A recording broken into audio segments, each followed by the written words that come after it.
Hare Ram, Rama Rama, Hare Hare. Hare Krishna, Krishna Krishna, Hare Hare. Hare Rama, Rama Rama, Hare Hare. Hare Krishna, Krishna Krishna, Hare Hare. Hare Rama, Rama Rama, Hare Hare. Hare Krishna, Krishna Krishna, Hare Hare. Hare Rama, Rama Rama, Hare Hare. Hare Krishna. Now recite the prayers. Om Ajnanatimirandasya Jnananjanashalaakaya Chakshuram Unmilitam Yena Tasmai Shri Gurave Namaha.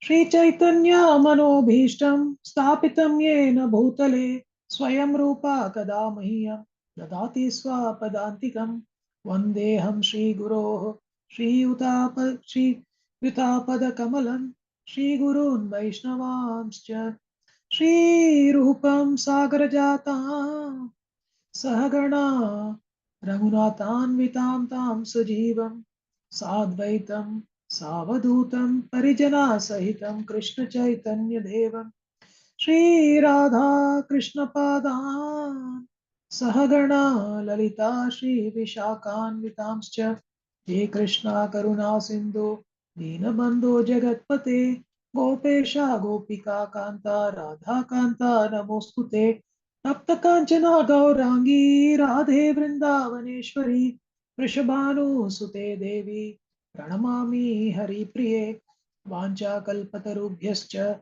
कृपा सिंधुभ्येव च पतितानां पावनेभ्यो वैष्णवेभ्यो नमो नमः।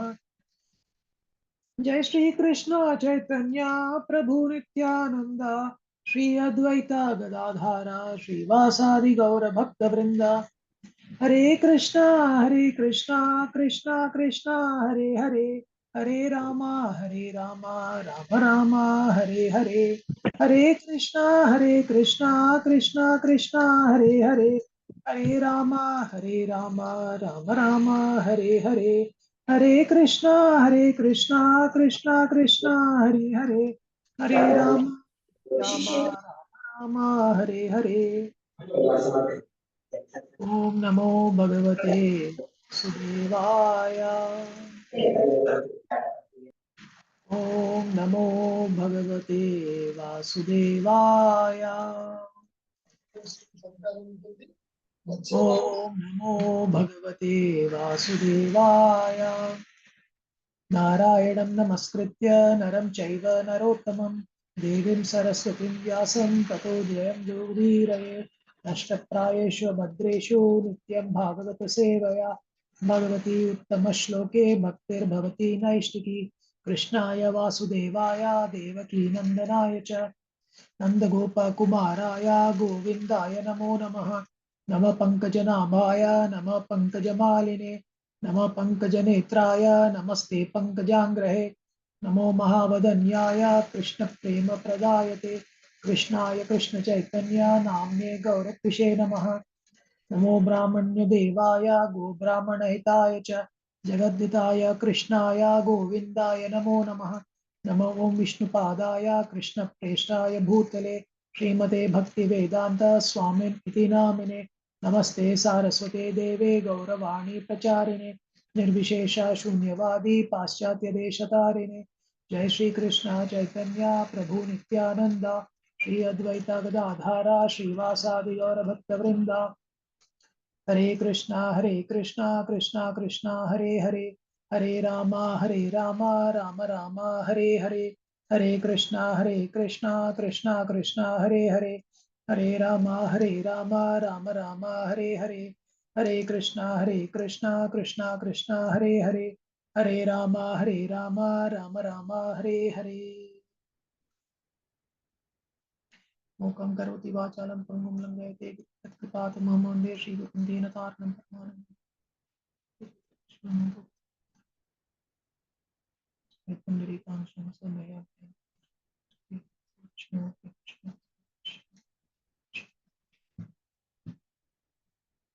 Hare Krishna. Hare Krishna Prabhu, Prabhuji, Dandavat Pranam Dandavat Prabhuji. Pranam. Hare Krishna, Dandavat Pranam Prabhuji. Hare Krishna Prabhuji, Dandavat Pranam. Hare Krishna. Hare Krishna. Lilananda Prabhu Dandavat Pranam. Dandavat Pranam Prabhuji. Hare Krishna. Hare Krishna. To all the devotees, Hare Krishna. We'll continue reading from the Srimad Bhagavatam, Canto 6, Chapter 9, where we left off yesterday. Let me just bring up my screen.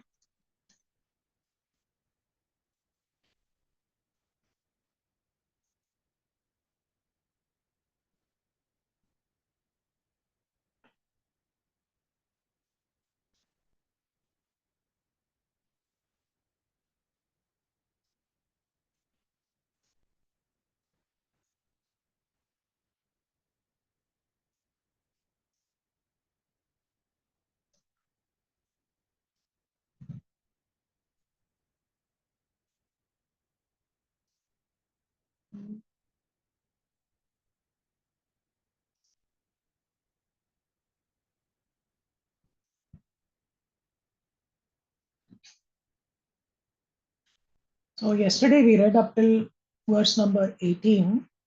Today we'll continue reading from verse number 19. I will read from verse number 19 through till verse number 37.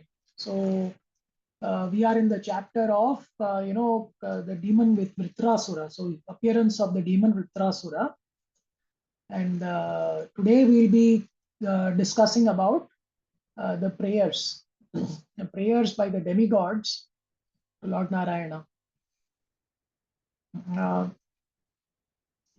Just 1 minute.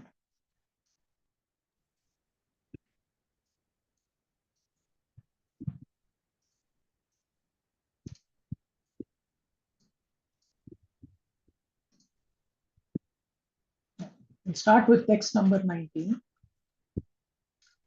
Text number 19 to text number 37 should not take a lot of time. There are not many purports also.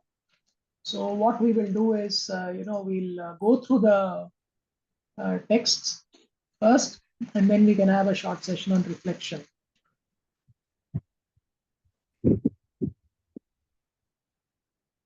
I hope everybody is able to see my screen and it's sufficiently big enough.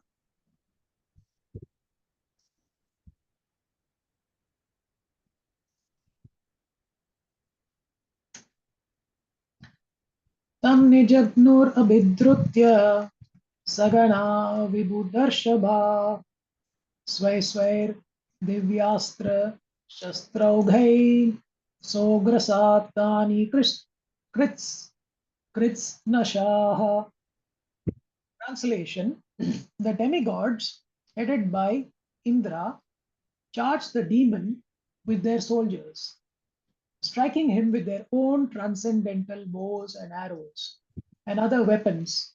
But Vritrasura swallowed all their weapons.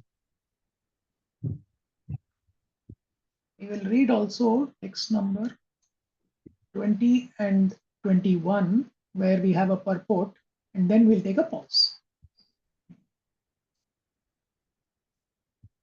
ततस्वे Vismita सर्वे विषन्नाग्रस्त तेजसा प्रत्यंचम आदिपुरुषम उपतष्टु samahita.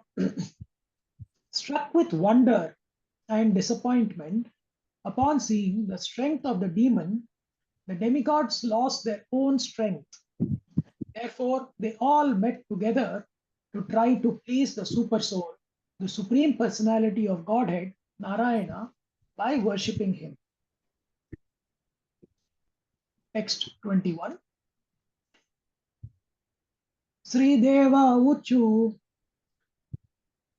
Vavya Ambaragnya Chitayas Triloka Brahmadayo ye Vayam Udvijanta Ramayasmai Balimanta Vibheti Yasmad Aranam Tatona. The demigod said, the three worlds are created by the five elements, namely ether, air, fire, water, and earth, which are controlled by various demigods, beginning from Lord Brahma. Being very much afraid that the time factor will end our existence, we offer presentations unto time by performing our work as time dictates. The time factor himself, however, is afraid of the Supreme Personality of Godhead. Therefore, let us now worship that Supreme Lord who alone can give us full protection. Purport by His Divine Grace. Ilaisi Bhakti Vedanta Swami Maharaj Prabhupada ki jai. When one is afraid of being killed, one must take shelter of the Supreme Personality of Godhead. He is worshipped by all the demigods beginning from Brahma, although they are in charge of the various elements of this material world. The words Viveti Yasmat indicate that all the demons, regardless of how great and powerful, fear the Supreme Personality of Godhead. The demigods, being afraid of death, took shelter of the Lord and offered him these prayers. Although the time factor is fearful to everyone, fear personified is afraid of the Supreme Lord, who is therefore known as Abhaya, fearless. Taking shelter of the Supreme Lord brings actual fearlessness, and therefore the demigods decided to take the shelter of the Lord. Hare Krishna. So today we are continuing with Canto 6, Chapter 9. So on Ekadashi day, Lilananda Prabhu took the class and he spoke about the Narayana Kavacham. And what was the sequence of events that led up to the Narayana Kavacham was that Indra had disrespected Brihaspati. And after that, Brihaspati became invisible to Indra, and he was Indra's guru. And then after that, the demons became extremely powerful and the demons started overpowering all the devatas. And so Indra goes and prays to Lord Brahma, and Lord Brahma guides him to Vishwarupa, who is the son of Tvashta. And he says that, you go and accept Vishwarupa as his guru, as a priest, and he will help you. He will give you the Narayana Kavacha. So Tvashta does that actually. So Vishwarupa does that, he gives Indra the Narayana Kavacha, and Indra recites the Narayana Kavacha. And he's able to then get full protection. And he's able to also take back the entire, all the kingdom and all that. He's able to come back in control. But then after that, what happens? After that, again, once more, we see that, Indra again is susceptible to fall down. So one day, Indra saw Vishwarupa performing a sacrifice in which he was visibly offering oblations to the devatas. But secretly also, he was offering oblations to the demons. So what happens? Indra becomes extremely angry. And because of that anger, he goes and beheads Vishwarupa's 3 heads. Vishwarupa has 3 heads. And these 3 heads become 3 types of bird. Now, the moral or the takeaway from that event out there is that anger can make one commit serious sins. And here, we are talking not only Brahmana Hatya, it's Guru Hatya. Indra has committed. And he has committed a grave sin without considering the consequences. So this is what is the power of anger. When anger takes control of you, you may end up doing things that you never wanted to do. And Indra, after committing the grave sin, killing a Brahmana who had acted as his guru and helped him regain his position, he is now repenting it. So he was also capable of neutralizing this sin, but he didn't want to do that. He wanted to atone for those sinful reactions. So what does he do is that he atones the sinful reactions for 1 year and he repented for his misdeed. And because of that, the effect of that sin becomes less because of Indra's atonement for 1 year. Yesterday, Lilananda Prabhu had one question. He had asked one question at the end of the class in terms of why, Indra distributed these sins. So I was just reading the Subodhini, and Subodhini, it is given that although Indra could neutralize his sinful reactions, he accepted them with folded hands. He suffered for 1 full year, and then to purify himself, he distributed these reactions among earth, water, trees, and women. The intensity, this is the note from Gauranga Darshan Prabhu. The intensity of the reaction lessened after a year of repentance. After that, to purify the earth, water, air, and fire, elements in his body, which had become impure by his sinful action, he divided the sin into 4 parts. Since ether cannot become impure, he purified only 4 elements, not all the 5 elements. But because of this, sin remained in his antakarana in subtle form. So the sin continued to remain in his antakarana as a subtle form, and we later on see that this seed, this bija, fructifies in the form of killing a brahmana once again, which is the killing of Dhritarashura. That will come later on in the later sections of the chapter that will be covered next week. So, of course, Indra also gives benedictions to the earth, trees, women, and water because they are taking part of that sin. Now, let's come back. Now, over here, I think one of the key things that we see is that, so then after that, what happened after that? So, Indra then, after he committed the sin, so of course, then Vishwarupa's father, Tvashpa, became very upset with Indra for killing his son. And to take revenge on Indra, he performed a sacrifice to get a son who could kill Indra. However, because of the improper pronunciation of the mantras, he got a son who would be killed by Indra. Now, what is the takeaway from that is that in sacrifices, especially in all these karmakandic sacrifices for materialistic purposes, even if there is a slight discrepancy in the chanting of the mantras, the results would be the opposite. And contrast that with bhakti, when we are chanting Harinam, right? It is the intent which matters more. Of course, how we pronounce it also is important, but where the intent is pure and the attitude is clean and the attitude is pure, it more than enough compensates for any errors in kind of pronunciation.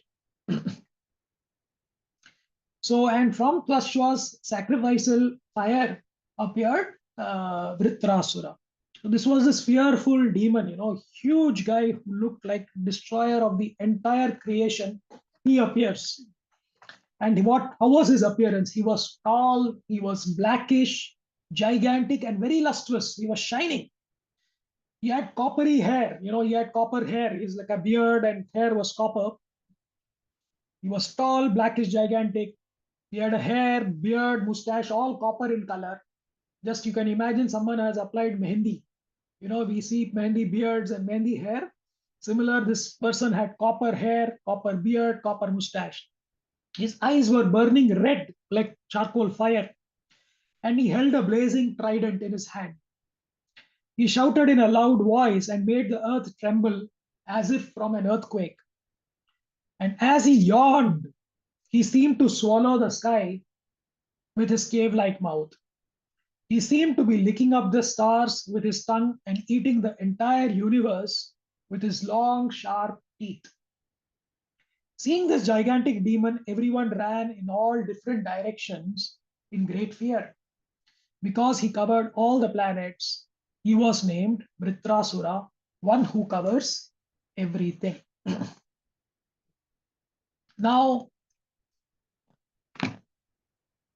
although the demon Vritrasura was considered a Brahmana because he was a son of Tvashta who did the sacrifice to beget him, and Tvashpa's son Vishwarupa was Vritrasura's brother, Now Vritrasura's mission was to attack Indra, who had killed his brother Vishwarupa impulsively. Vritrasura immediately left the sacrificial arena to fight with the Devatas. The Devatas attacked Vritrasura, striking him with heavenly bows and arrows and other weapons. But Vritrasura swallowed all their weapons. Struck with wonder and disappointment, the Devatas ran away for the shelter of Lord Vishnu. So that is where we stopped yesterday. And then basically, now we see that the demigods are congregating and saying that the only shelter we can seek now is from Lord Vishnu. So they now will start offering prayers to Narayana to seek his shelter. We'll first read through these verses, and it will not take a lot of time. Then we can have a short discussion and some reflection, Prabhujis and Matajis.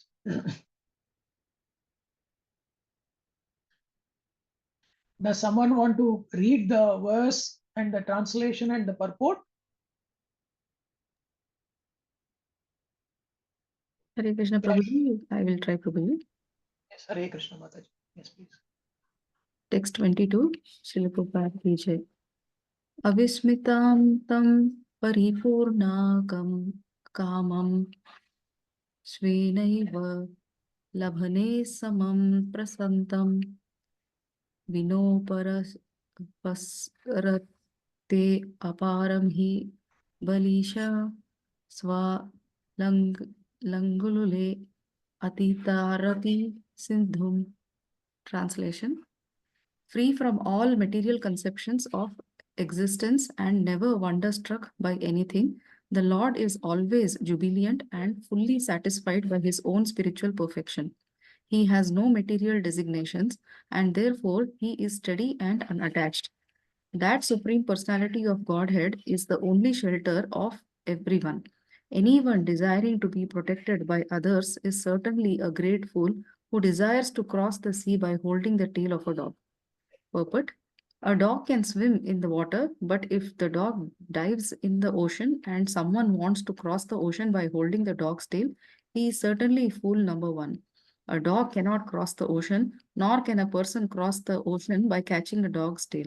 Similarly, one who desires to cross the ocean of nescience should not seek the shelter of any demigod or anyone else, but the fearless shelter of Supreme Personality of Godhead.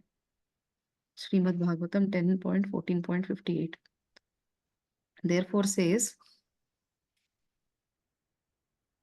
Samashrita ye pada pallava plavam mahat padam punya yasho murarehe bhavam budhir vatasa padam param padam padam padam yat vipadam na tesham.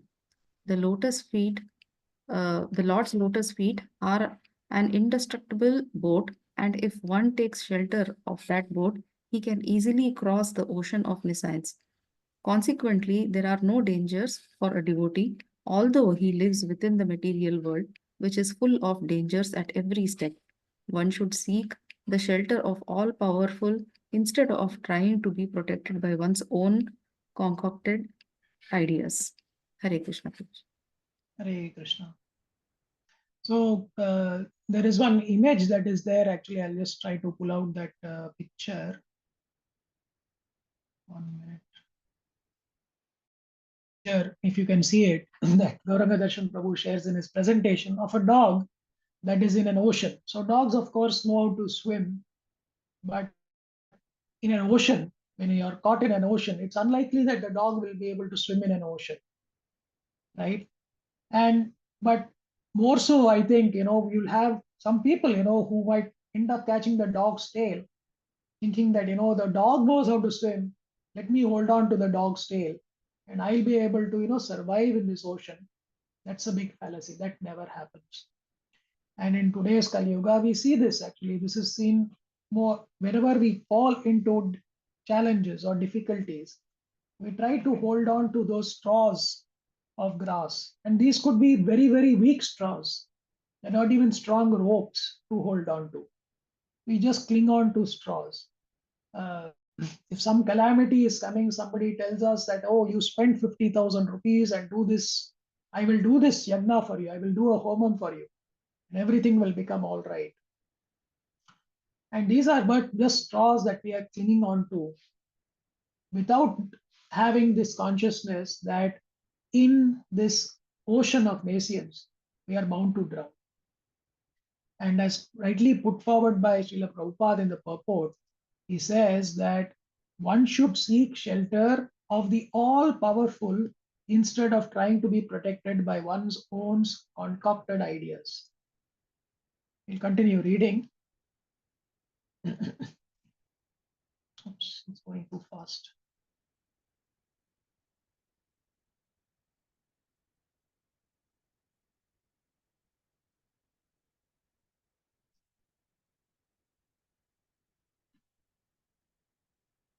Text 23.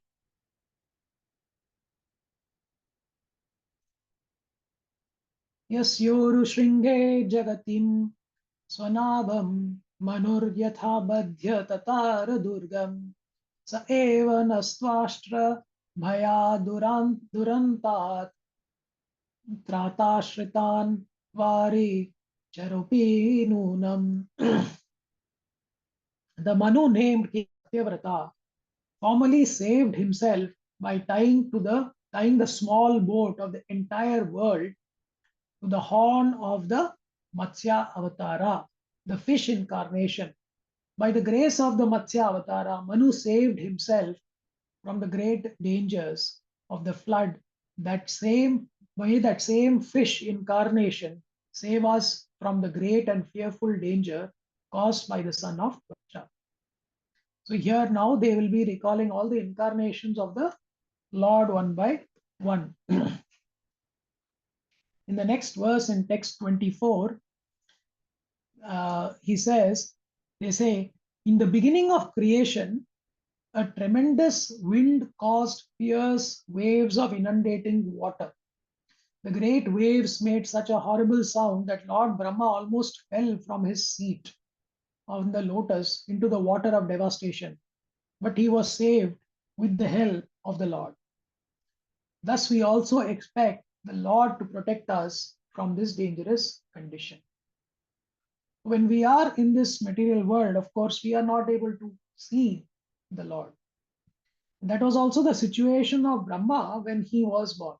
So you just imagine his situation. He's sitting on that lotus leaf and he doesn't know where he is, who he is. It's all alone, all darkness around everywhere. He looks down, he can see the waves of the water of devastation over there. And he can look up and he only sees all darkness and sky. But then, there was this fierce wave that caused the tremendous wind, actually caused him to almost fall off from his seat. And it was the Lord that protected him. Here the Devatas are invoking that situation and asking for protection. We'll now read text 25. Does someone want to read the verse, the translation and the purport? Text 25. Oops. Hare Krishna Prabhuji, shall I read? Yes, Mataji, please read. Hello. Yes, Mataji, please read. Please read. Hare Krishna Mataji. Okay. Text 25.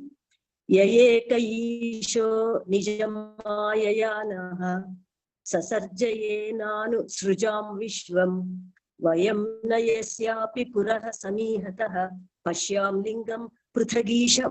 Who created us by his external potency and by whose mercy we expand the creation of the universe, is always situated before us as the super soul, but we cannot see his form.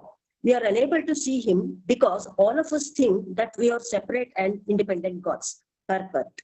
Here is an explanation of why the conditioned soul cannot see the Supreme Personality of Godhead face to face. Even though the Lord appears before us as Lord Krishna or Lord Ramchandra and lives in human society as a leader or king, the conditioned soul cannot understand him.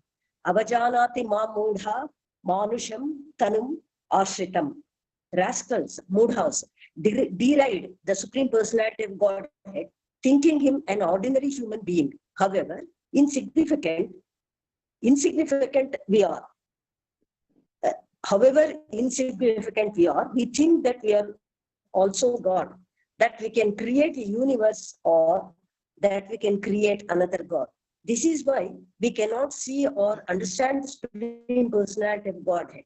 In this regard, Srila Madhvacharya says, Lingam yeva pashyamaha kadachit abhimanastu devanam apisanna iva prayaha kaleshu nasti yeva taratamyena sopitu. We are all conditioned to various degrees, but we think that we are God. This is why we cannot understand who God is or see him face to face. Next also shall I read? Yes, Mataji, please continue. Read it, Mataji. 26 and 27 also you can read, Mataji.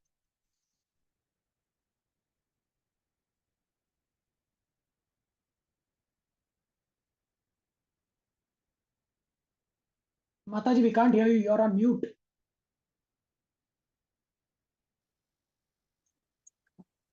Yonaha sapnaihi busham adyamanan devarshi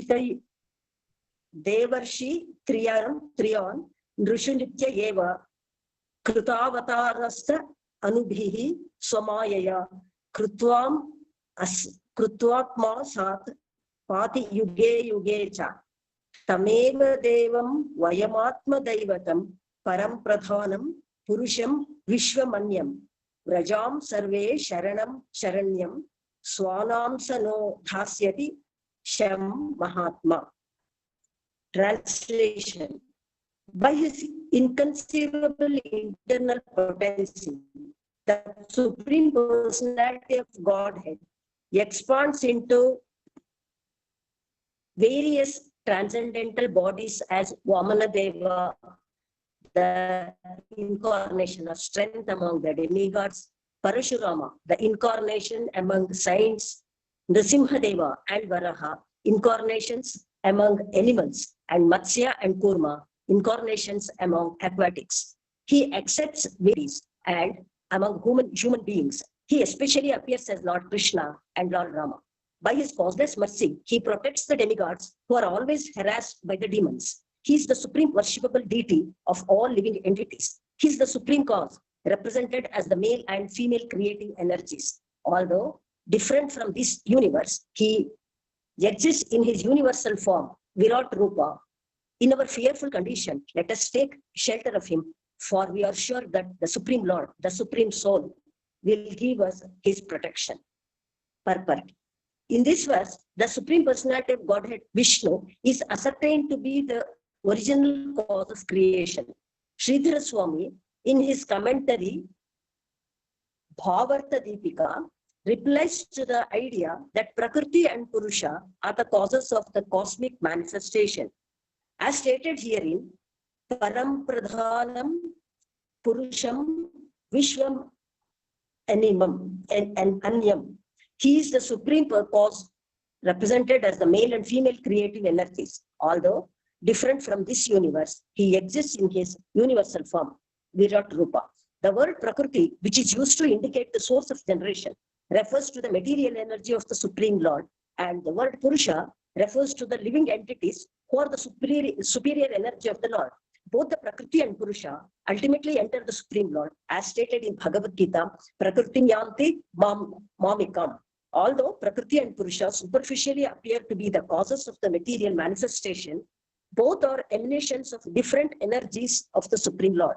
Therefore, the Supreme Lord is the cause of Prakriti and Purusha. He is the original cause, Sarvakarana Karana.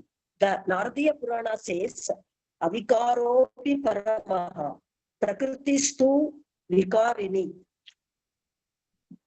Anupravishya Govindaha, Prakritis Chabidiyate. Both the Prakritis and Purusha, which are inferior and superior energies, are emanations from the Supreme Personality of Godhead. As explained in Bhagavad Gita, Gam Avishya, the Lord enters the Prakriti, and then the Prakriti creates different manifestations. The Prakritis not independent or beyond his energies. Vasudeva, Lord Shri Krishna, is the original cause of everything. Therefore, the Lord says in Bhagavad Gita 10.8, Aham sarvasya prabhavo mattha sarvam pravartate iti matva bhajante mam buddha bhava samanvitaha. I am the source of all spiritual and material worlds. Everything emanates from me. The wise who perfectly know this engage in my devotional service and worship me with all their hearts. In Srimad Bhagavatam 2.9.33, the Lord also says, Aham evasham ivagre. Only I existed before the creation. This is confirmed in the Brahmanda Purana as follows. Smritir avyavadhanena prakritirvam iti sthitihi ubhayatmaka shutidvat vasudevaha parah pumaha prakritihi purushas cheti shabdir eko bhidiyate. To generate the universe, the Lord acts indirectly as the Purusha and directly as the Prakriti, because both energies emanate from Lord Vasudeva, the all-pervasive Supreme Personality of Godhead. He is known as both Prakriti and Purusha. Therefore, Vasudeva is the cause of everything. Sarva Karana Karana. Hare Krishna Prabhuji. Hare Krishna Mataji. Thank you, Mataji. So here the different forms of the Lord are described by the Devatas, the incarnations, and then Prabhupada in his purport, he distinguishes between the Prakriti, Purusha, but also says that both these energies are emanating from the Lord, who is the source for all creation. So often there is a confusion that is there in terms of who is the source, but the source is one, and that is Krishna. So therefore he says that Vasudeva is the cause of everything, Sarva Karana Karana. We'll now continue reading text 28. I'll read the translations and I'll go through, because there are not a lot of purports here. Then we can have a short discussion we can have on these prayers also, and reflect actually in terms of what's happening in the back end. So Sri Sukadeva Goswami said, my dear king, when all the demigods offered him their prayers, the Supreme Personality of Godhead, Lord Hari, carrying his weapons, the conch shell, disc, and club, appeared first within their hearts and then before them. So Lord Narayana first appears in their hearts, he manifests, and then he appears in his physical form in front of them. Surrounding, and next two verses, 29 and 30, surrounding and serving the Supreme Personality of Godhead, Narayana were 16 personal attendants, decorated with ornaments and appearing exactly like him, but without the mark of Srivatsa and Kaustubha jewel. O king, when all the demigods saw the Supreme Lord in that posture, smiling with eyes like the petals of lotuses grown in the autumn, they were overwhelmed with happiness and immediately fell down like rods, offering dandavats. They then slowly rose and pleased the Lord by offering him prayers. So over here in Vaikuntha Loka, everyone has the forms of Vishnu. The only distinguishing feature is the Srivatsa mark and the Kaustubha gem, which is only there with the Narayana. So here the Supreme Personality of Godhead Narayana has appeared along with 16 personal attendants. And the moment the demigods, they see him, their joy knows no bounds, and they fall down and offer obeisances to him. And then they get up and start offering him the prayers. The purport Prabhupada is saying, in Vaikuntha Loka, the Supreme Personality of Godhead has 4 hands and decorations like the Srivatsa mark on his chest and the gem known as the Kaustubha. These are special indications of the Supreme Personality of Godhead. The Lord's personal attendants and other devotees in Vaikuntha have the same features, except for the Srivatsa mark and the Kaustubha gem.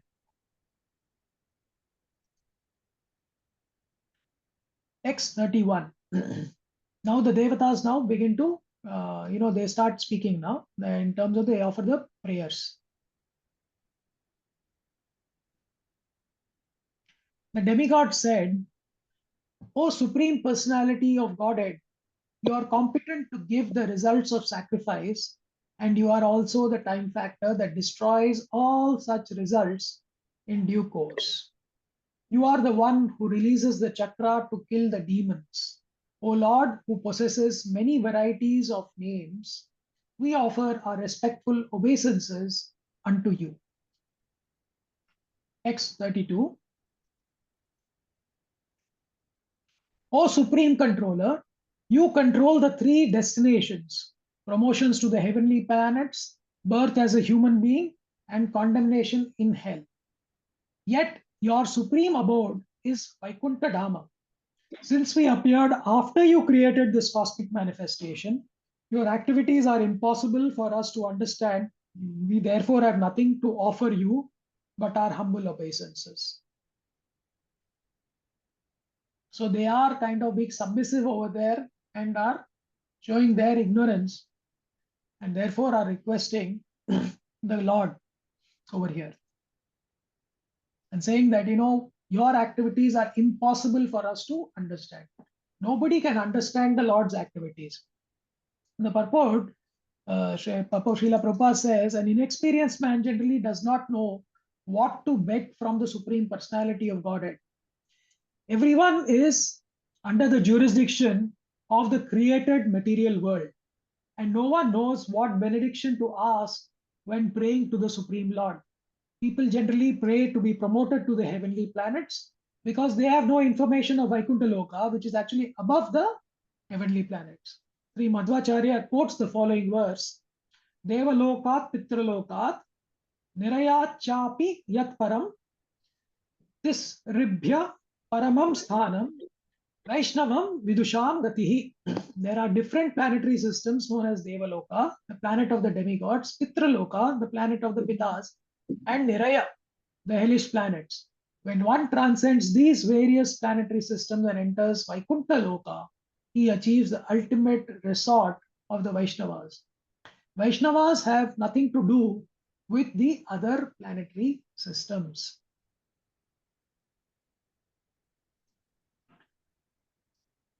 Text 33 onwards, these verses are more in prose, so we'll just continue reading the translations.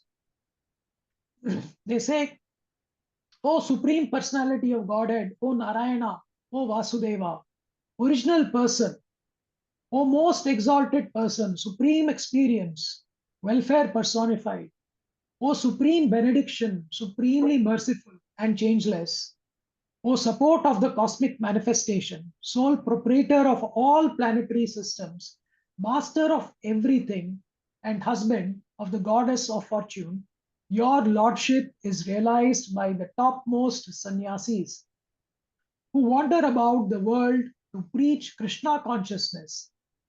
Fully absorbed in samadhi through bhakti yoga, because their minds are concentrated upon you, they can receive the conception of your personality in their fully purified hearts.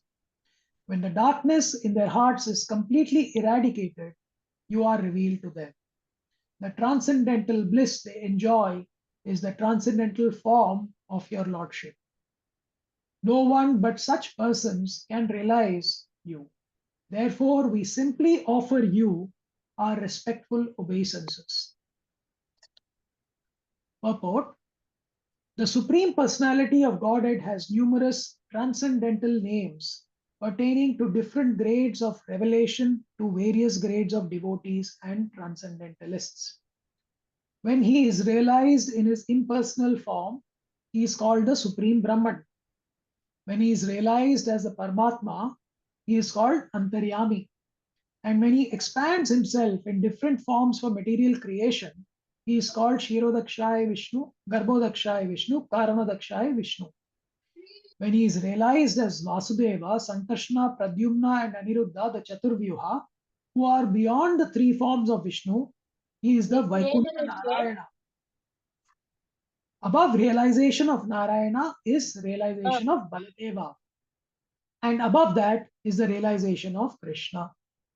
All these realizations are possible when one engages fully in devotional service. the covered core of one's heart is then completely open to receiving an understanding of the Supreme Personality of Godhead in his various forms. Here Prabhupada is telling that the various forms of the Lord, they reveal gradually according to our grade of what is our, to the various grades of devotees and transcendentalists, there are different grades of revelation. But all the revelations mentioned here, right up to the realization of Krishna, is only possible when one engages in bhakti. Now, this is why is this? Because our hearts, our souls are completely covered. And we have forgotten about ourselves, about who we are actually are, what is our original identity and our constitutional position. So when we start in this process of bhakti, the covered core of our heart is completely open to receiving an understanding of the Supreme Personality of Godhead in his various forms. And this, I'm sure all of us, we experience it over here in our Krishna conscious movement. We'll now continue reading, continuing with the prayers, text 34. They say, "Oh Lord, you need no support. And although you have no material body, you do not need cooperation from us. Since you are the cause of the cosmic manifestation and you supply its material ingredients without being transformed. You create, maintain, and annihilate this cosmic manifestation by yourself. Nevertheless, although you appear engaged in material activity, you are transcendental to all material qualities. Consequently, these transcendental activities of yours are extremely difficult to understand. The Supreme Lord is both within and without. However, for a person who is not a devotee, he fails to understand this. He is a Muda. He will not understand that how the God is able to, is this contradiction. Right? So that is the glory of the Lord. So what might appear as a contradiction to the non-devotees, the devotees see this as the inconceivable potency of the Lord. In the purport, Srila Prabhupada says, in the Brahma Samhita 5.37 says, Goloka eva nivasatya akhilatma bhutaha. The Supreme Personality of Godhead, Krishna, is always situated in Goloka Vrindavana. It is also said, Vrindavanam parityajya padam ekam na gacchati. Krishna never goes even a step from Vrindavana. Nevertheless, although Krishna is situated in his own abode Goloka Vrindavan, he is simultaneously all pervading and is therefore present everywhere. This is very difficult for a conditioned soul to understand, but devotees can understand how Krishna, without undergoing any changes, can simultaneously be in his abode and at the same time also be all pervasive. The demigods are understood to be various limbs of the Supreme Lord's body, although the Supreme Lord has no material body and does not need anyone's help. He is spread everywhere. Maya tatam idam sarvam jagat avyakta murtina. Nevertheless, he is not present everywhere in his spiritual form. According to the Mayavad philosophy, the Supreme Truth, being all pervasive, does not need a transcendental form. The Mayavadis suppose that since his form is distributed everywhere, he has no form. This is untrue. The Lord keeps his transcendental form, and at the same time, he extends everywhere, in every nook and corner of the material creation. When Lord Krishna, as a young child, was playing with Balrama, Mother Yashoda goes and finds that, he's eating mud. And she asks him to open the mouth, and in that inside his mouth, she is able to see the entire cosmos. In that cosmos, she is able to see the Bhuloka, and in Bhuloka, she is able to see Vrindavan, and in that Vrindavan, she is able to see Krishna, and she is able to see herself looking into the mouth of Krishna. That is the power, that is the inconceivable potency of the Lord. So he is both outside and he's inside. He's all pervading. And this inconceivable potency cannot be understood by everyone. He is in every nook and corner of the material creation. Not a single blade of grass can move without the Lord's sanction. So he is there in every atom. He is pervading. He is so distributed. He is everywhere. X35, they say, these are our inquiries. The ordinary conditioned soul is subject to the material laws, and he thus receives the fruits of his actions. Does your lordship, like an ordinary human being, exist within this material world in a body produced by the material modes? Do you enjoy or suffer the good or bad results of actions under the influence of time, past work, and so forth? Or on the contrary, are you present here only as a neutral witness who is self-sufficient, free from all material desires, and always full of spiritual potency? We certainly cannot understand your actual position. Reading the purport, in Bhagavad Gita, Krishna says that he descends to this material world for two purposes, namely paritranaya sadhuna vinashaya cha dushkritam. That is to relieve the devotees and kill demons or non-devotees. So these two kinds of actions are the same for the absolute truth. When the Lord comes to punish the demons, he bestows his favor upon them.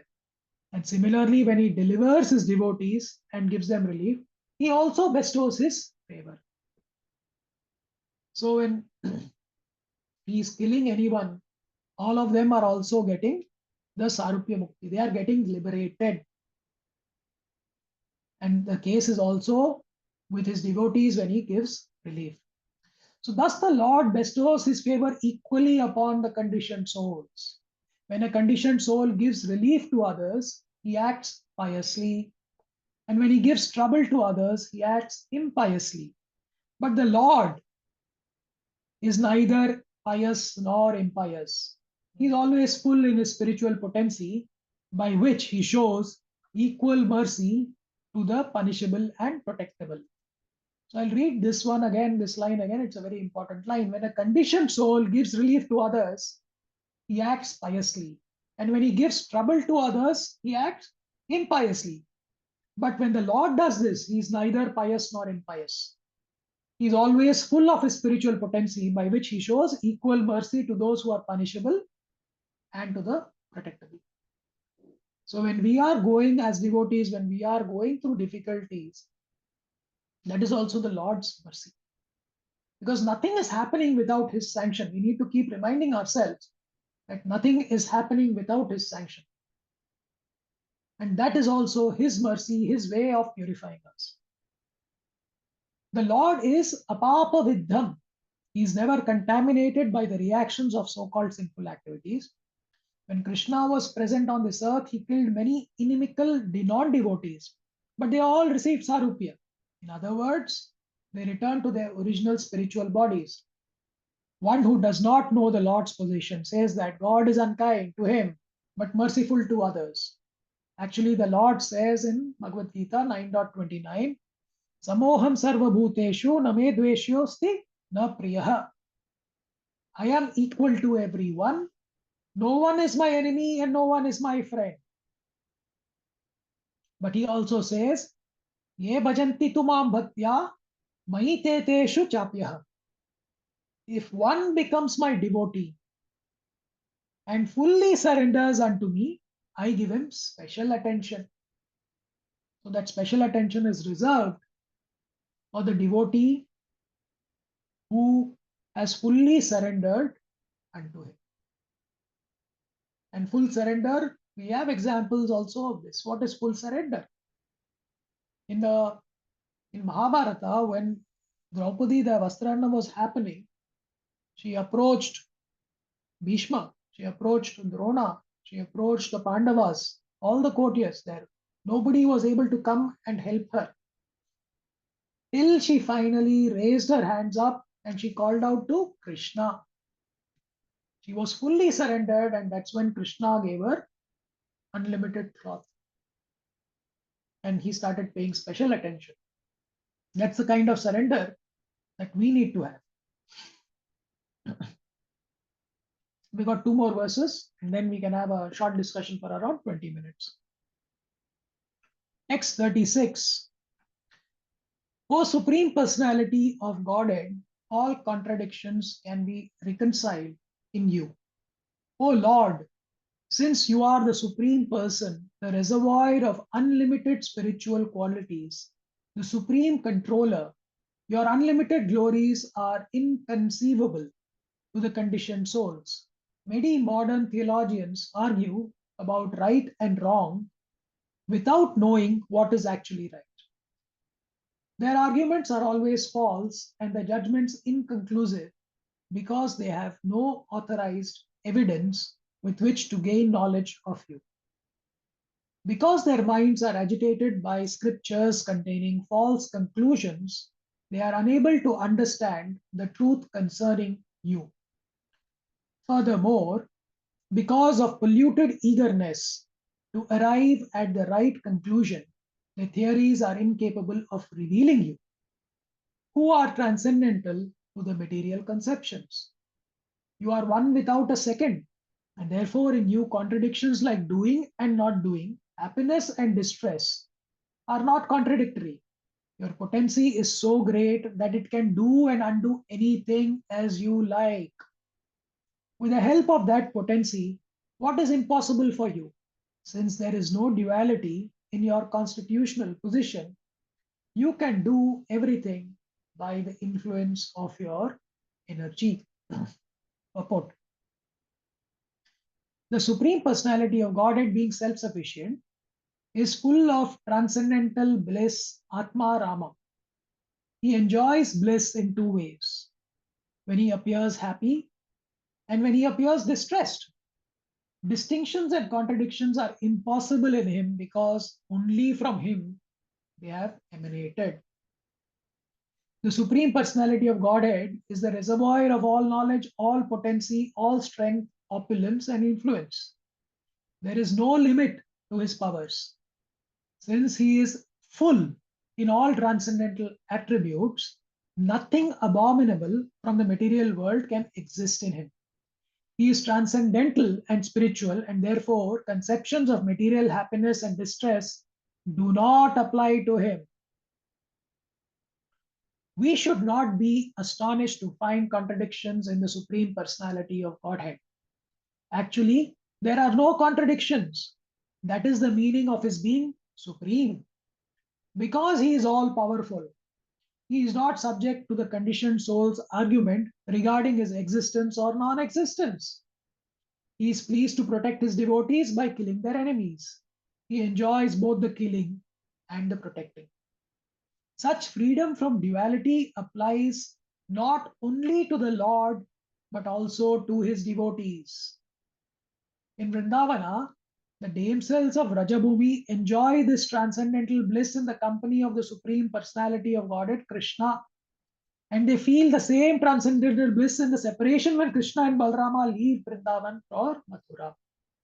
There is no question of material pains or pleasures. Either the Supreme Personality of Godhead or his pure devotees, although they are sometimes superficially said to be distressed or happy. One who is Atma Rama is blissful in both ways. Non-devotees cannot understand the contradictions present in the Supreme Lord or his devotees. Therefore, in Bhagavad Gita, the Lord says, Bhaktya Mam Abhijanati. The transcendental pastimes can be understood through devotional service. Only to non-devotees, they are inconceivable.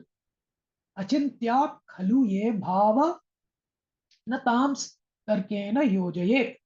The Supreme Lord and his form, name, pastimes, and paraphernalia are inconceivable to non-devotees. And one should not try to understand such realities simply by logical arguments. They will not bring one to the right conclusions about the absolute truth. It's an extremely powerful purport by Srila Prabhupada. I'm totally incompetent to add to this purport anything. It's so far to also to any other purport, but I would urge all of you to read this purport once more and reflect on this also. It's a very, very powerful purport, and it really, for me personally, it just opened up my thinking also a lot. There's so much to learn when you read this purport. Text 37, translation. A rope causes fear for a bewildered person who considers it a snake, but not for a person with proper intelligence who knows it only to be a rope. Similarly, you as the super soul in everyone's heart inspire fear or fearlessness according to one's intelligence, but in you there is no duality. In Bhagavad Gita 4.11, the Lord says, Ye yatha mam prapadyante tamstataiva bhajamyaham. As one surrenders unto me, I reward him accordingly. The Supreme Personality of Godhead is the reservoir of everything, including all knowledge, all truth, and all contradictions. The example cited herein is very appropriate. A rope is one truth, but some mistake it for a snake, whereas others know it to be a rope. Similarly, devotees who know the Supreme Personality of Godhead do not see contradictions in him. But non-devotees regard him as the snake-like source of all fear. For example, when Narasimhadev appeared, Prahlad Maharaj saw the Lord as the supreme solace, whereas his father, a demon, saw him as the ultimate death. As stated in Srimad Bhagavatam 11.2.37, Bhayam Dutiyabhi Niveshat Shatah Syat, fear results from being absorbed in duality. When one is in knowledge of duality, one knows both fear and bliss. The same Supreme Lord is a source of bliss to devotees and fear to non-devotees who have a poor fund of knowledge. God is one, but people understand the absolute truth from different angles of vision. The unintelligent see contradictions in him, but sober devotees find no contradictions. Hare Krishna. So these were the prayers, and there are still a couple of prayers that will be there before the Lord will appear.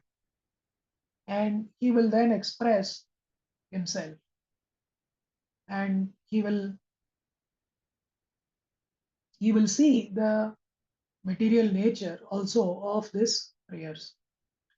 And therefore he will ask, he will not do any intervene himself. He will ask the demigods to approach this pure devotee, the Dichi, and ask him for his bones, so that with that bones they are able to make the Vajrayudha, which is the thunderbolt weapon for Indra, which can then counter Vratrasura. That we'll read in the next class. But before that, I wanted to ask and use this time for some reflection, because in the class which Lilananda Prabhu took on Ekadashi day, he did mention there when when Narayana Kavacham prayers were being recited by they were recited, and here the ask for from Indra, he said, was tinged with material desire. So Gauranga Darshan Prabhu says that that is Sakama Bhakti, that is tinged with material desire. It's not Nishkama. And there we see that later on he falls down again. He commits a more serious sin of Guru Hatya. And now again they are asking for prayers, which is for a material desire, which is to actually gain back control. But yes, to also render service to the Supreme Lord. But one part of it is also to gain back control of their kingdom, heavenly kingdoms, and rule over it. So if I were to ask you actually, over here, I have approached the Supreme Lord out of fear that Vritrasura is going to completely overpower them and kill them.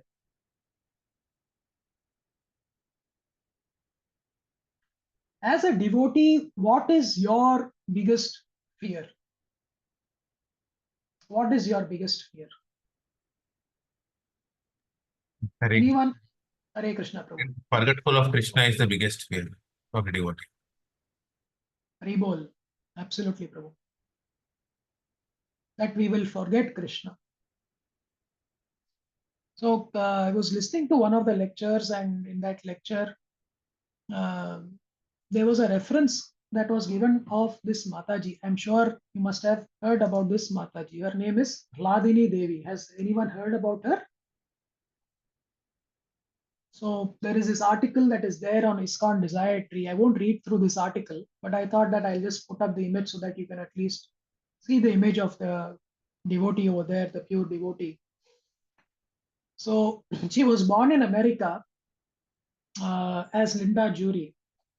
And in 1969, she got married, and then both her and her husband, they went to the Vrindavan temple. They took initiation, I think, from Prabhupada.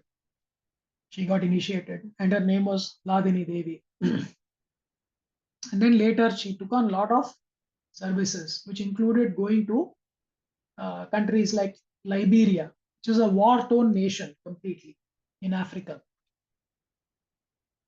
And in the 70s or 80s, I don't know where it was exactly. I think it was in 1990. Sorry, it was in 1990. So in the 1990s, she went to the Africa, and there she was there, and it was a war-torn nation, and there was a person by the name Prince Johnson who had overthrown the government, I think, and he was very brutal. He used to just kill people left, right, and center, and somebody from the devotees from ISKCON, essentially, they wrote him a letter saying that, look here, you should not be killing people. And that irked him a lot more. And he said that he wanted now take personal vendetta against the ISKCON devotees. At that time, I believe Bhakti Tirtha Swami Maharaj, he asked Ladini Devi to come back to the US. Use the offices of the US consulate embassy who are evacuating people there to come back. And I believe she said that here the devotees are all going to be suffering. I cannot see them suffer. So I will not come back. I want to continue to serve them. And as it happened, in the next day, the people of that Prince Johnson, they came and they attacked that temple. And there were 7 devotees who were captured. So these included 2 Matajis and 5 Prabhujis were there. The other devotees, I believe, they hid under the altar, the Vyasasana, and behind the altar and all, and they were hiding. And funnily enough, these guys, this person who was completely blinded by his anger, he had a policy wherein he said that he will execute only the men.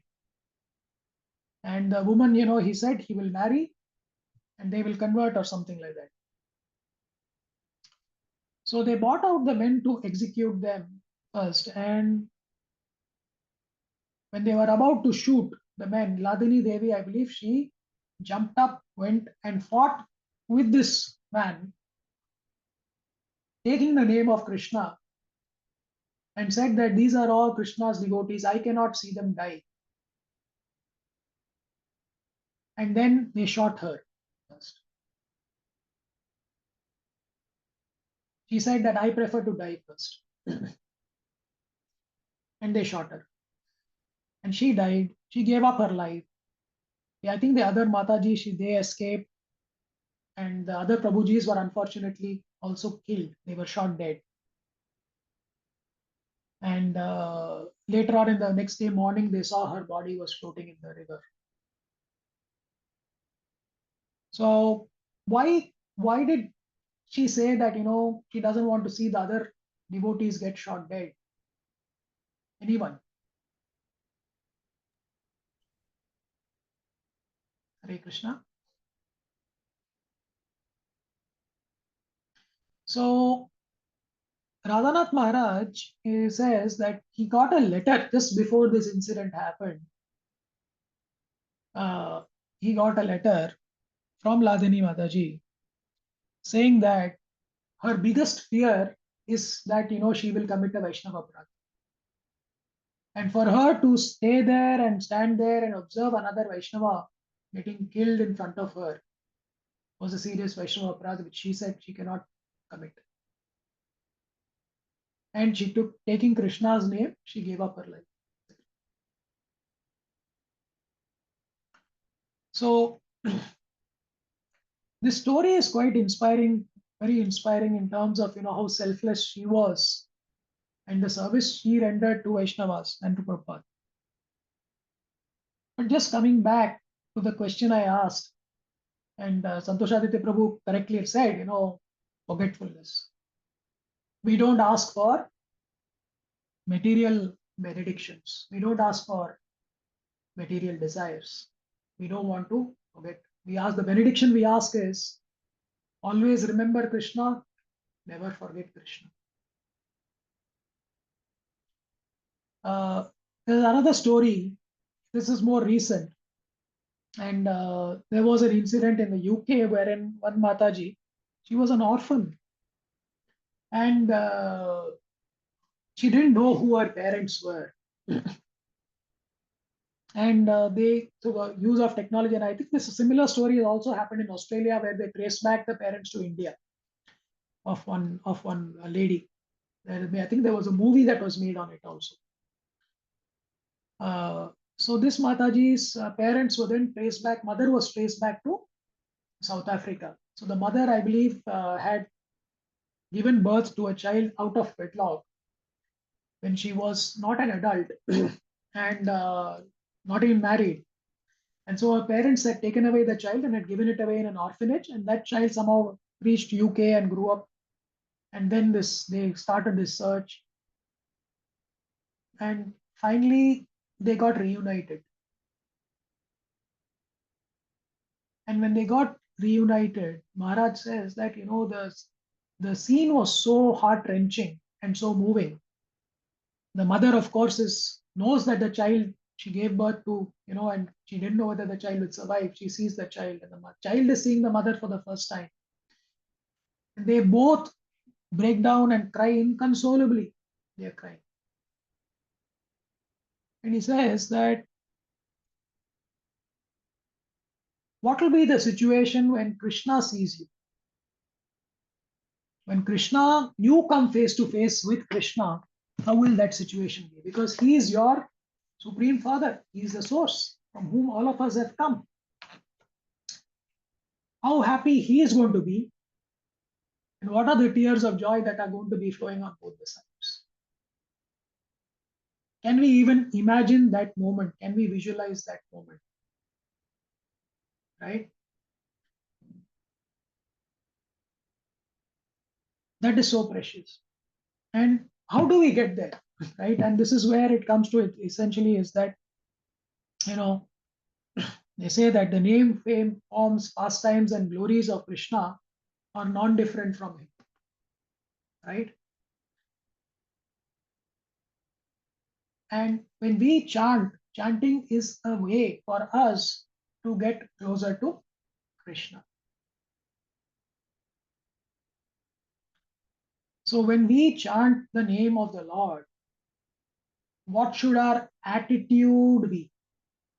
How should we chant?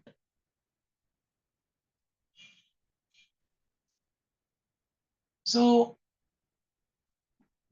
this I've taken some slides from the Bhakti Rasamrita Sindhu, in which they say, Nama Chintamani Krishnas Chaitanya Rasa Vigraha Purna Shuddho Nitya Mukto Bhinnatvam Nama Namino. Krishna's name fulfills all desires like the Chintamani. It is the very form, Swarupa of Krishna, full of consciousness and rasa. It is complete, pure, and eternally liberated. It is different from Krishna. So how do we chant his name, right? So how is Krishna's name revealed? That is revealed in this verse, which says, Ata Shri Krishna Namadi na bhavet grayam indriye sevon mukhe hi jivvadu swayam eva sfurat adhyaya. So Krishna's names, forms, pastimes, etc. cannot be appreciated by the material senses. It's a very important point, Prabhujis and Matajis. Through our material senses, we will not be able to appreciate Krishna's name, forms, pastimes. When one is inclined to serve Krishna, Sevon Mukhe Jivadu, that is when you chant his holy name with that attitude of seva, he will appear spontaneously. So when we are chanting Hare Krishna, Krishna Krishna, Hare Hare, Hare Ram, Ram Ram, Hare Hare, we are chanting. Is our attitude of one of surrender.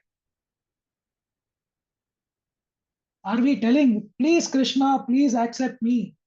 This relationship is very important to me. Please engage me in your service.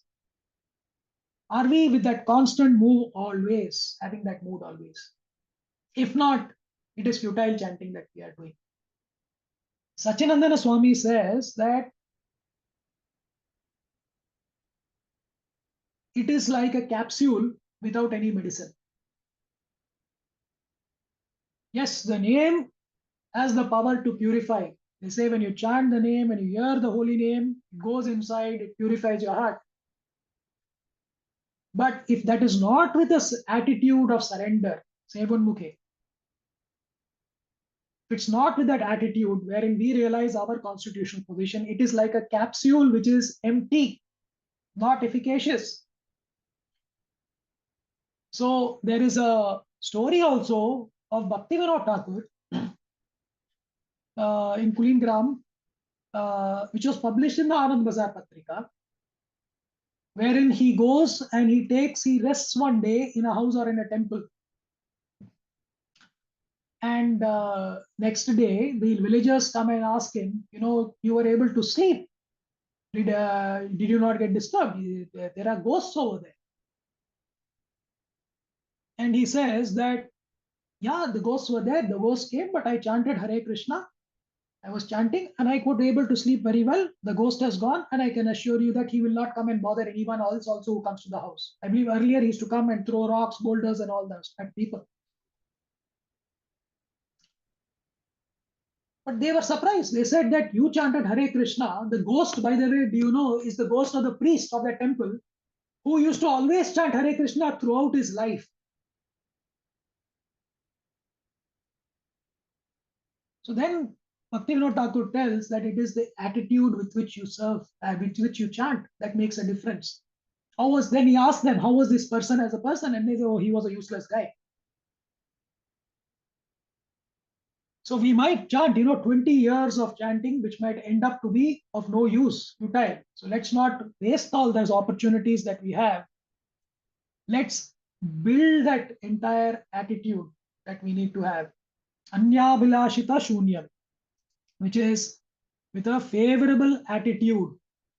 So intention matters. That is very important. We need to keep in mind is that how we do our bhakti and how we chant is supremely important. Very, very important. If we have to cross this ocean of nescience, we need to chant with that attitude of surrender, understanding our constitutional position. And how do we build this attitude?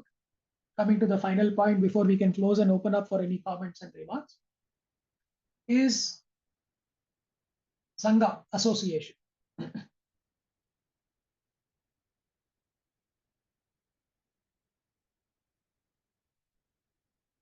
We need to build that Sangha. That Sangha and association is what will help us build this attitude. So the more we associate with devotee Sangha, with senior devotees, seek their guidance, we will be able to build this favorable attitude in bhakti. Anukulyena. So with that, I will take a pause and thank you very much, Prabhujis and Matajis. Please forgive me if I've missed out on anything or any offenses have been committed. Please forgive me for that. Please do, please unmute yourself and share your feedback also. Thank you very much. Anantara Srimad Bhagavatam ki jai. Hare Krishna.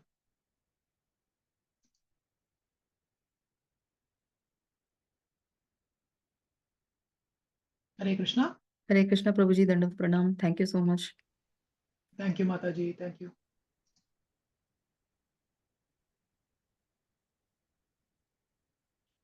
If there are no questions or comments, and Mataji, then we can close the class. Thank you. Yeah, sure, Prabhuji. Anybody? Anybody else? Anything to share? Okay. Mancha kalpatarubhyascha kripa sindhubhyev cha patitanam pavanebhyo vaishnavebhyo namo namaha. Anantapoti Vaishnavavrinda ki jai. Srila Prabhupada ki jai. Hare Krishna. Hare Krishna. Thank you so much, Prabhuji. Hare Krishna. Thank you so much. Thank you, Prabhuji. Hare Krishna, Prabhuji. Dandavat. Hare Krishna.